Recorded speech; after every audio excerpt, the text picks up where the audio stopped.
Brought to you by WikiVidi.com. Edge of Tomorrow.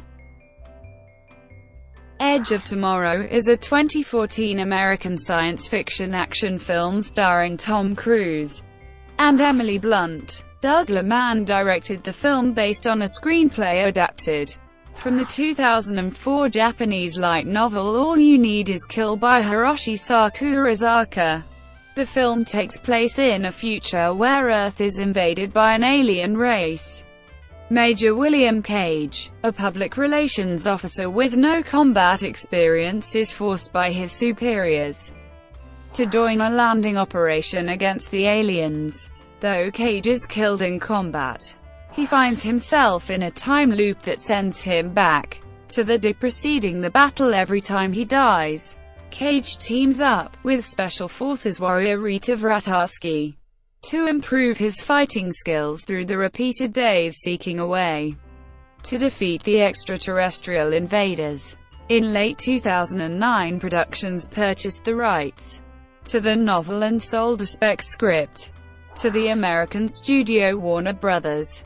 The studio produced the film with the involvement of the novel's publisher Viz Media and Australian production company Village Roadshow. Filming began in late 2012, taking place in England at Leavesden Studios outside London, and other locations such as Trafalgar Square and Saunton Sands. 9 companies handled the visual effects. The film was released in cinemas on the weekend of 2014 in 28 territories, including the United Kingdom, Brazil, Germany, Spain, and Indonesia. On the weekend of 2014, it was released in 36 additional territories, including North America, Australia, China, and Russia. The film was a box office success, grossing over in theaters worldwide, and received positive reviews from critics. The 9th highest-grossing film in Tom Cruise's career thus far. A sequel titled Live, Die, Repeat and Repeat is currently in development. Plot: in 2015, an alien race called Mimics arrives in Germany to storm and conquer continental Europe, decimating the human populations along the way. In 2020, the United Defense Force achieves one solid victory over the Mimics at Verdun. In Britain, General Brigham, head of AUDF, commands Major William Cage, a public affairs officer with no combat experience, to cover a massive assault on France. Cage objects and threatens to put the blame on Brigham should the invasion result in failure. As a result, Cage is tasered and arrested for disobeying orders and transported to Heathrow Airport. Turned into a military base. Awakened and demoted to private, he is disillusioned when he is assigned to Misfit J Squad under the command of Master Sergeant Rarrell. After failing to escape the invasion of France proves a colossal failure for the UDF. During the battle, Cage uses a claymore mine to kill an unusually large blue mimic and dies as its blood dissolves him. He wakes up and finds himself back at Heathrow the previous morning. No one believes his story that the invasion is doomed. Cage repeats the loop of dying on the beach and waking at Heathrow over and over again, becoming more skilled in combat and learning to predict events that have yet to happen.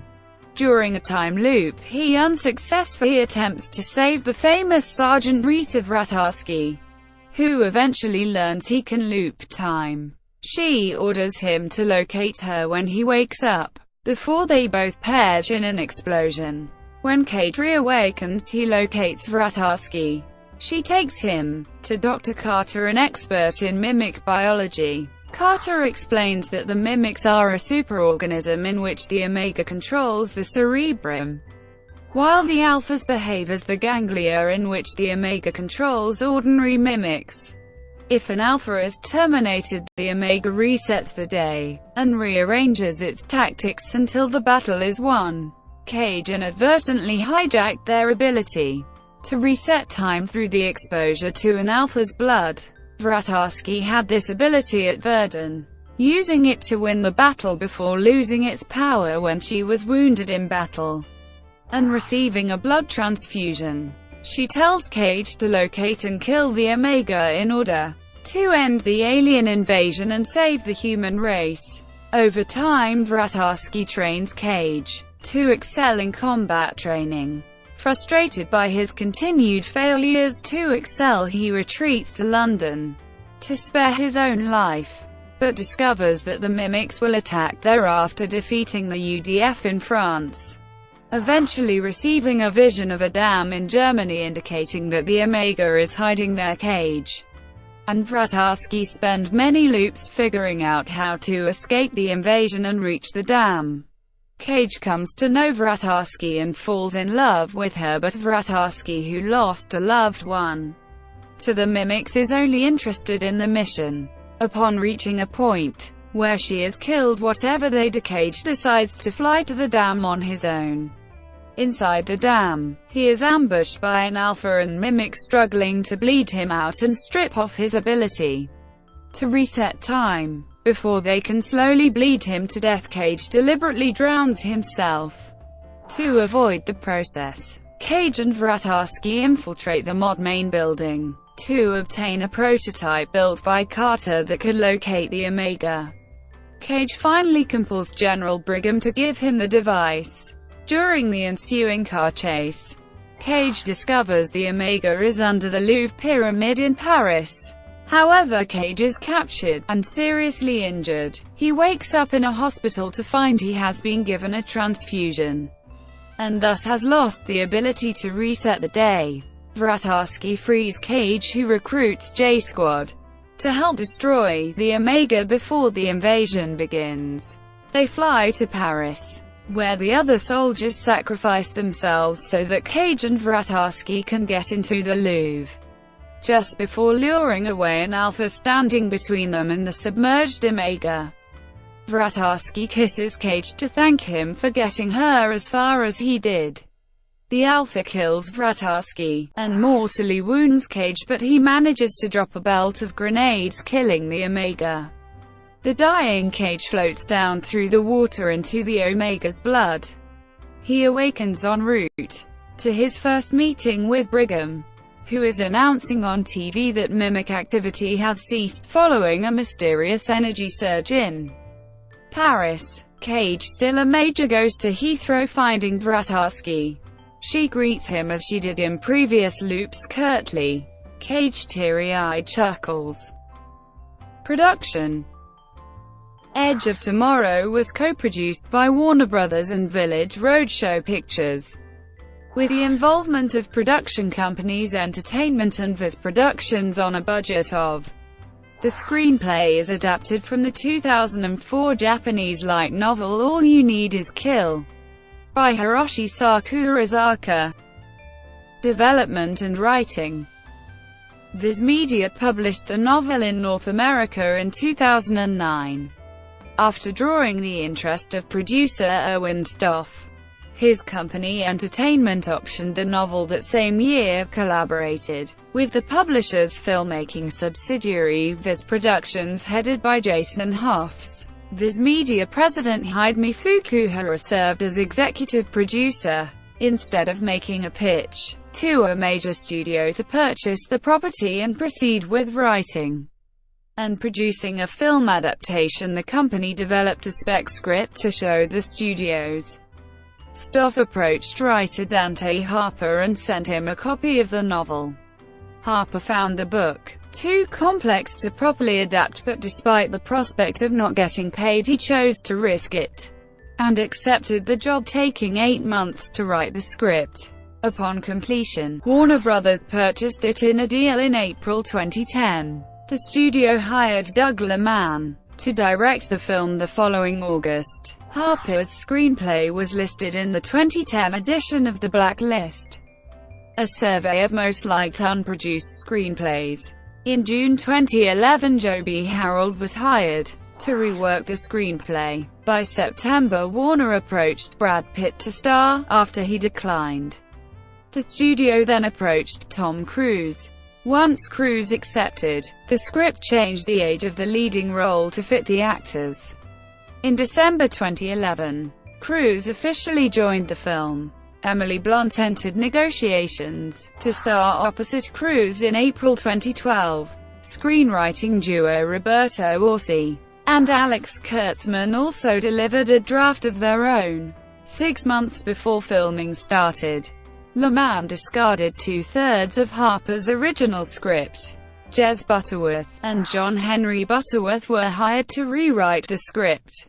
Screenwriter Simon Kinberg took over from the Butterworths, and 8 weeks before the start of filming he was replaced by Christopher McQuarrie. McQuarrie was introduced to the project while directing Cruise in Jack Reacher. While reading the earlier script, McQuarrie understood very clearly what the premise of the story was and what they were looking for in terms of characters. Even if the previous scripts were darker, Cruise stressed the importance of the story's humor to McQuarrie. The actor compared Cage's violent demises to Wile E. Coyote and the Roadrunner, declaring, "It's fun coming up with new ways to kill yourself." The screenplay did not yet have a satisfactory ending, and despite the producers and studio executives worried about starting filming without a set conclusion, Liman opted to finish the script during principal photography. McQuarrie, at one point, suggested adding a twist involving the mimics figuring out Cage's attack on Paris and resetting time during his strike, but discarded it as you were so exhausted by the time you got to that point. Eventually, McQuarrie considered that focusing on the comedic aspects meant it needed to end in a way that wasn't harsh, and thus opted to end the plot where it started, on the helicopter bringing Cage to London, fulfilling the notion that comedies generally have to go back to the way things were. Filming. Production began at Leavesden Studios near London. Warner Brothers purchased Leavesden as a permanent studio site after previously renting space there for its production of the Harry Potter films. Though Liman intended to film the beach battle on location, the studio instead had a beach set built at the studio site. The set was surrounded by chroma key green screens, which the visual effects artists later used to extend the beach with plates shot at Saunton Sands in North Devon. It was intended for the battle scenes to be reminiscent of coastal battles during World War II, such as the invasion of Normandy and the Battle of Dunkirk. Principal photography began at Leavesden on 2012. The Los Angeles Times said on the second day, Liman demanded a total reshoot of everything filmed on day one, which concerned producers. Filming on the beach set was scheduled to last 2 weeks, but extended to nearly 3 months due to what the Los Angeles Times called the director's self-described workshop-y filming style. Filming also took place in Trafalgar Square in London on 2012. The square was closed to the public and tanks were brought in to film the action scenes. A former army base in the village of Barton Stacey in Hampshire was also used as a filming location for 2 weeks. Liman said filming took place 7 days a week, using 2 crews to film in addition to what had originally been scheduled. The crew struggled with changeable British weather, since the film was supposed to be set in 1 day and had to maintain the same weather. The indoor beach set also became muddy, requiring the effects artists to enhance the environment with digital sand and surf. Though filming concluded by August 2013, actor Jeremy Piven was added to the cast and extra scenes including him were filmed. Ultimately, however, Piven did not appear in the finished film. Cinematographer Dion Beebe made his first feature film with Liman, with whom he had worked previously on commercials. Beebe's approach was to develop a world under siege, but not a bleak, dark post-apocalyptic landscape. Beebe preferred to avoid the saturated bleach bypass look. 35mm film was used instead of digital cameras to evoke the World War II footage that provided inspiration for the battle scenes. Battlesuits. Production designer Oliver Scholl and his team worked with lead builder Pierre Bohanna to develop concept art for several battlesuit options based on contemporary real-world powered exoskeleton initiatives such as those supported by DARPA. When director Doug Liman chose a design, the team built an aluminum prototype frame that had pivot points and hinges.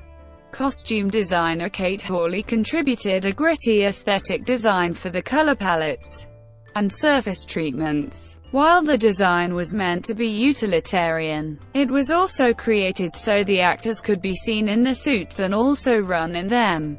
The team created a foam mock-up of Tom Cruise so the frame could be tailored for him. The team handcrafted material battlesuits in the course of almost 5 months. There were 3 versions of the battlesuits: grunts, dogs and tanks. The battlesuit for Blunt's character had red slash marks sprayed on to reflect a Joan of Arc quality. Cruise, known for performing his own film stunts, also did so in Edge of Tomorrow. Both he and Blunt wore the heavy metal suits. The battlesuits weighed 85 pounds on average. One of the heavier versions was around 130 pounds due to it being equipped with a mock sniper rifle and rocket launcher. Blunt trained 3 months for her role, focusing on everything from weights to sprints to yoga, aerial wire work and gymnastics, and studying the Israeli combat system Krav Maga. Each actor needed 4 people to help put on the battlesuit. Initially, Cruise needed to put on the suit and another to remove it. Ultimately, the time was reduced to between takes. The actors would be suspended by chains from iron frames to take the weight of the suits off their shoulders. Visual effects. 9 companies handled the visual effects for Edge of Tomorrow under VFX supervisor Nick Davis. Davis worked with the crew of the 3rd floor on the film's pre-visualization process.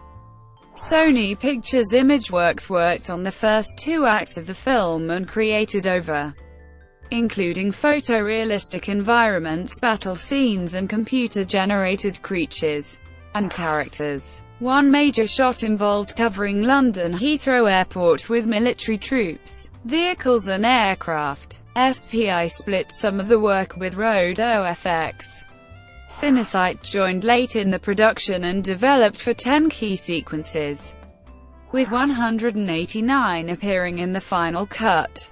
Designers created the alien mimics to look different from any terrestrial animal. Davis and Liman favored an early model composed primarily of tentacles. SPI's Dan Kramer described its appearance as heavy black spaghetti, and noted that the modelers faced a challenge creating the tentacled creatures.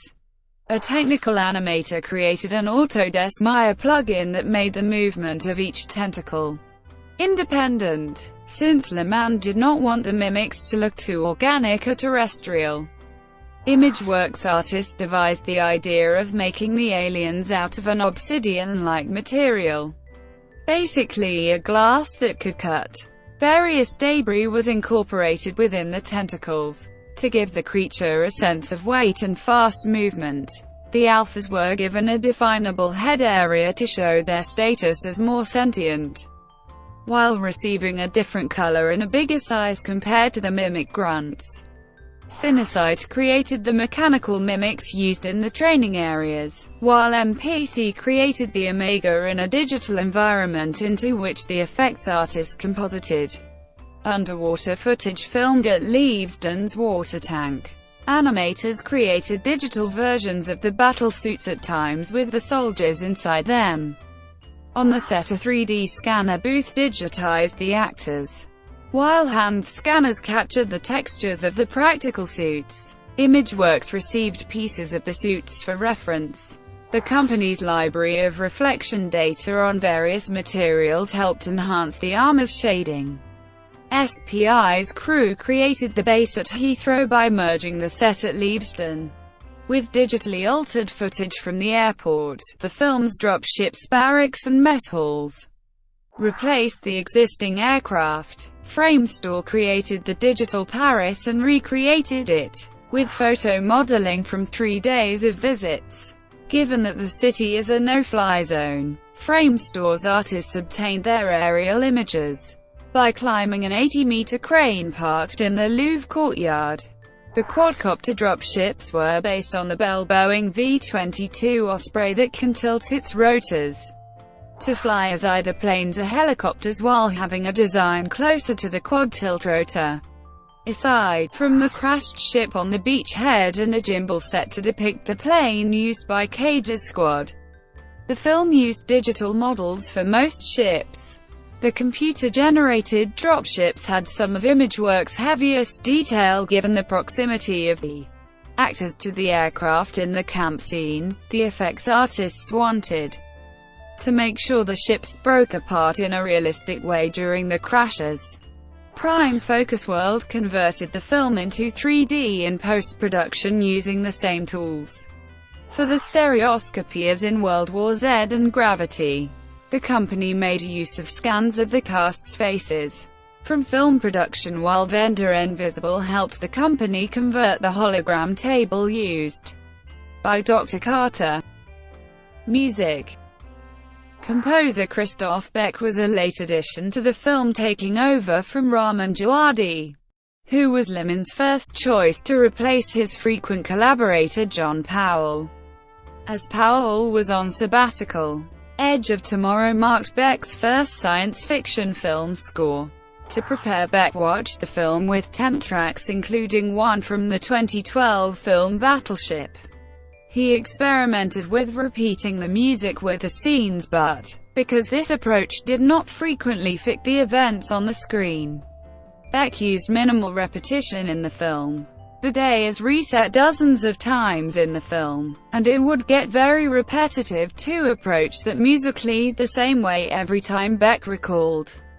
He initially tried for traditional heroic themes that involved horns and trumpets, but he said Liman preferred a non-traditional approach driven by percussion and distorted orchestra. To that end, Beck used the pizzicato playing technique, not in the traditional plinky-plinky isn't this funny way, but a little darker, and always accompanied by some higher concept synth colors. The distorted orchestral samples enhance the comedic tone of the extended sequences, where Cage recurrently dies in battle, as the director felt it was important for the audience to find humor in this sequence. With Liman's approach, the composer said there were only a couple of traditional themes in the film, including one for Emily Blunt's character Rita. Marketing. Warner Brothers invested over $100 million in a marketing campaign for Edge of Tomorrow. The film was initially titled All You Need Is Kill after the light novel. In July 2013, Warner Brothers changed the title to Edge of Tomorrow.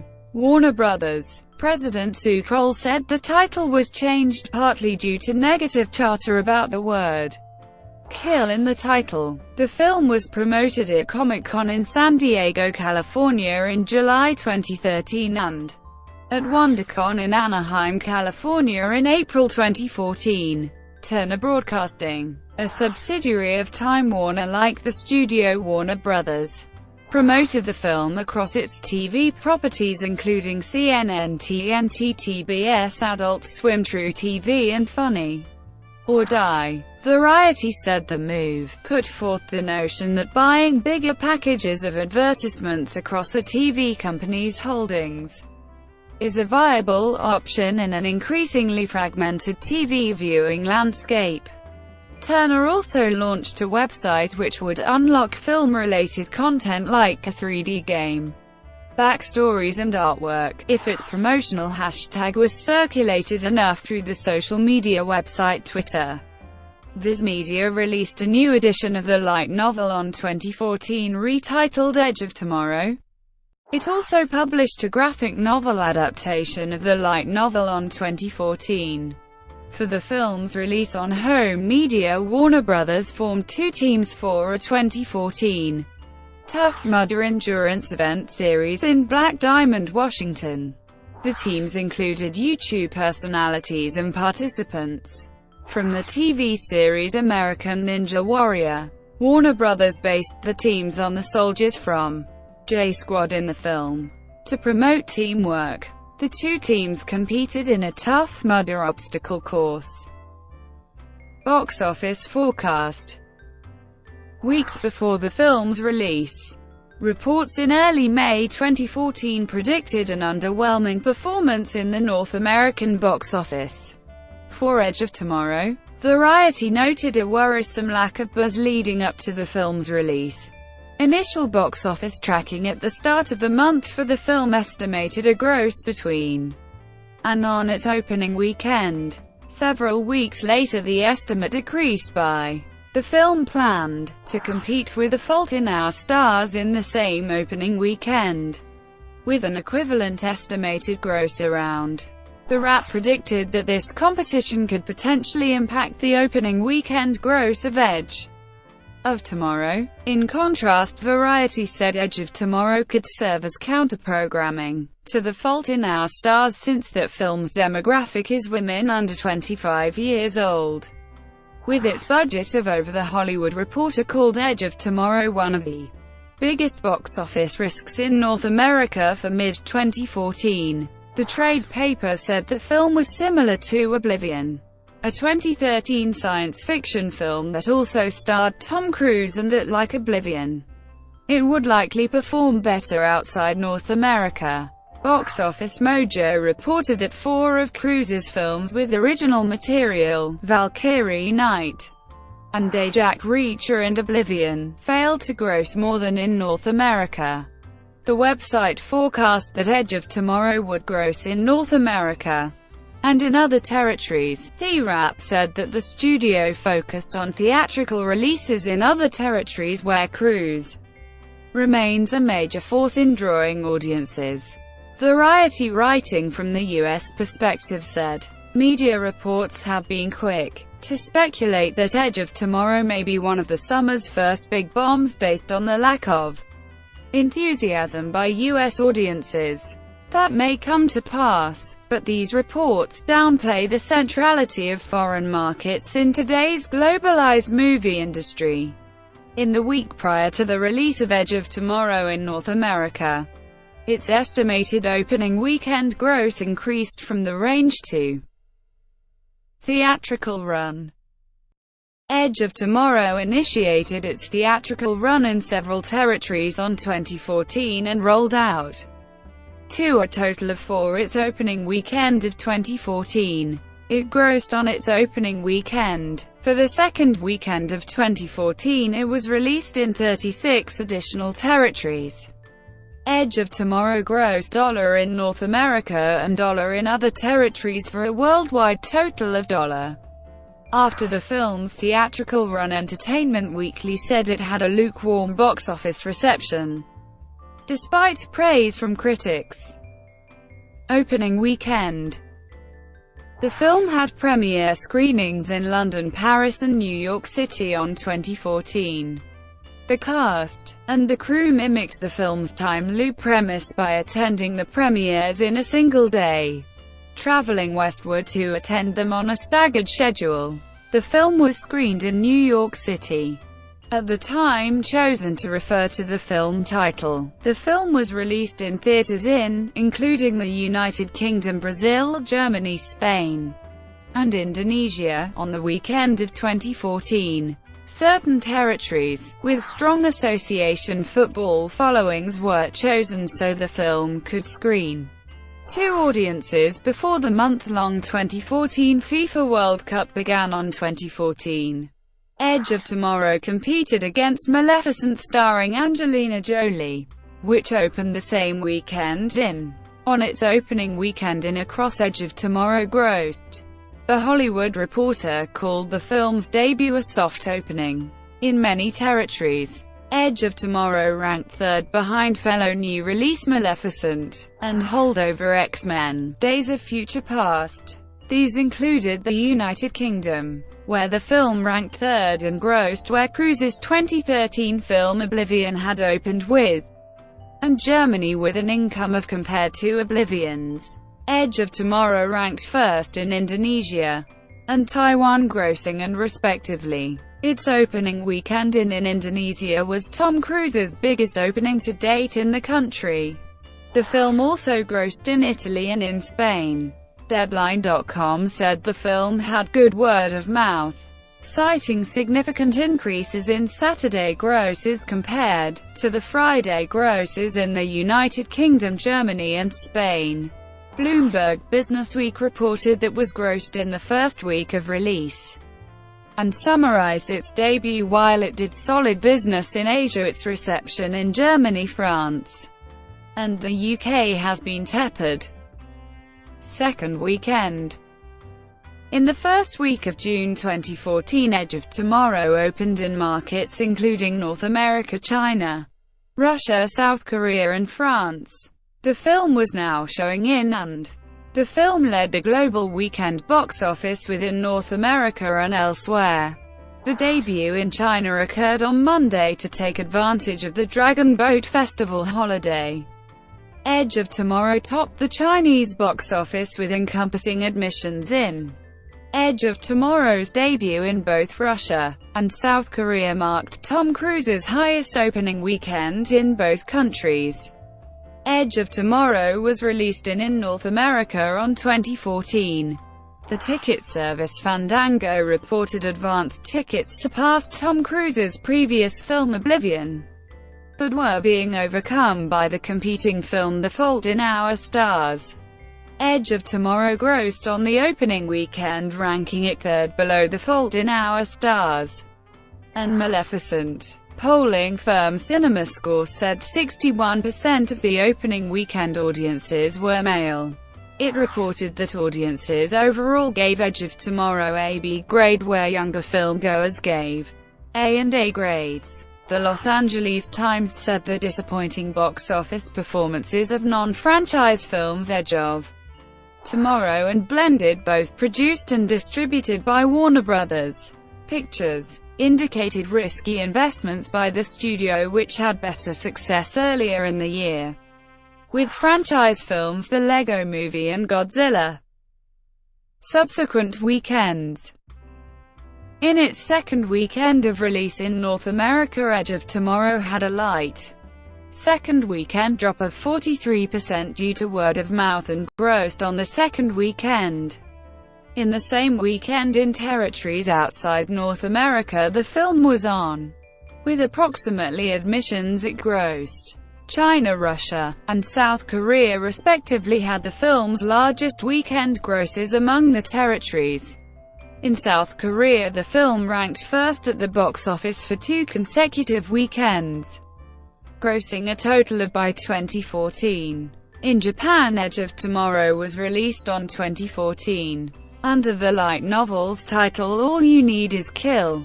The film opened second in the weekend rankings behind Maleficent with an intake of $4.5 million. With $15.3 million, Edge of Tomorrow is the 6th highest grossing foreign movie of the year in Japan, and the 21st overall. Home media. Edge of Tomorrow was released on DVD, Blu-ray disc and video on demand in the United States on 2014. The Blu-ray disc includes over of bonus features. The home release's packaging downplays the original Edge of Tomorrow title in favor of placing more prominence on the film's original tagline, Live, Die, Repeat. Media critics believe that the rebranding was an attempt by Warner Brothers to relaunch the film's marketing following its lackluster US box office performance. Posters for the film's theatrical release had similarly placed a larger emphasis on the Live, Die, Repeat tagline than the actual title of the film. Similarly, some digital retailers listed the film under the title Live, Die, Repeat, Edge of Tomorrow. The film ranked first in home media sales for the week, beginning with 62% of sales coming from the Blu-ray version. Critical response.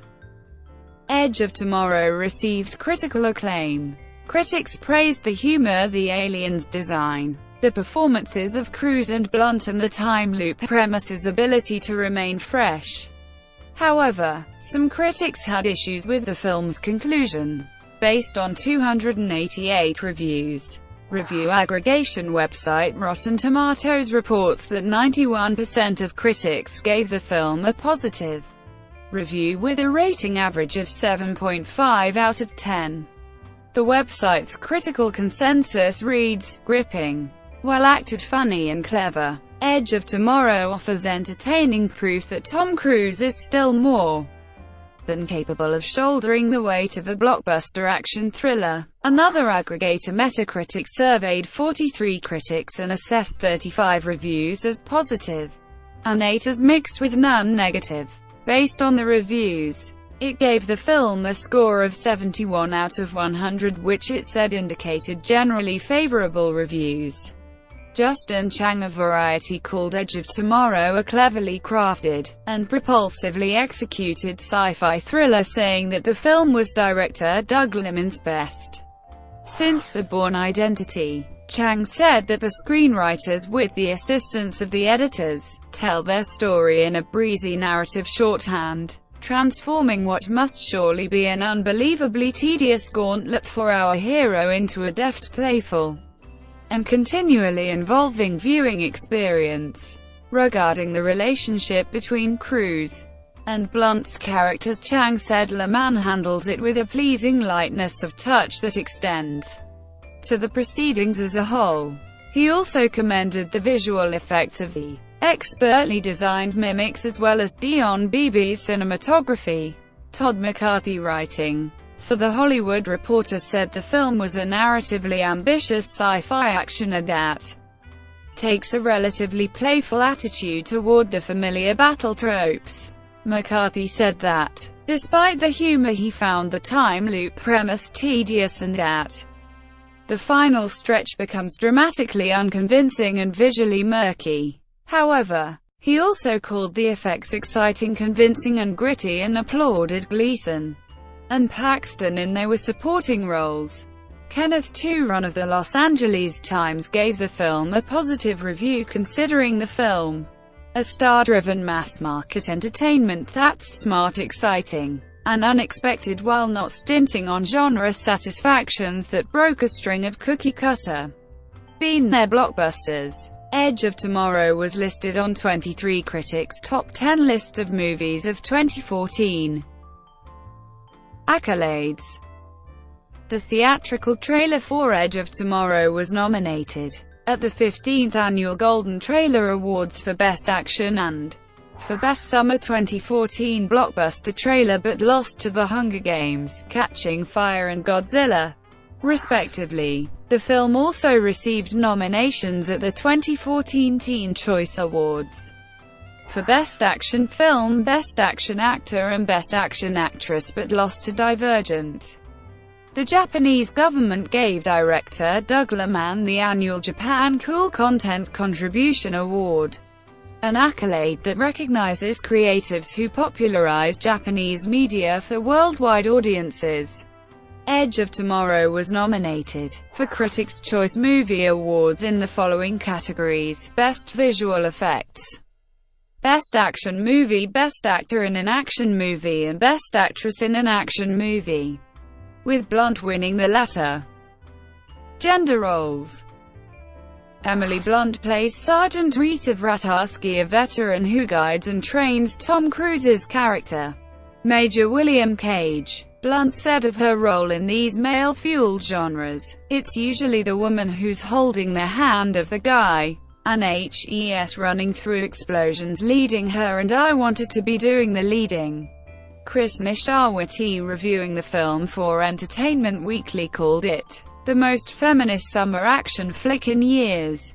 Bustle's Alicia Lutz described Rita as ruthless and exacting in her takedown of a bunch of aliens, and said, "This is very much counter to the age-old ideals about ladies being the constant, delicate flowers of emotional heartstring pulling." Lutz noted how Cage's strength depended on Rita's guidance as she trains him, aids him, and protects him time and time again.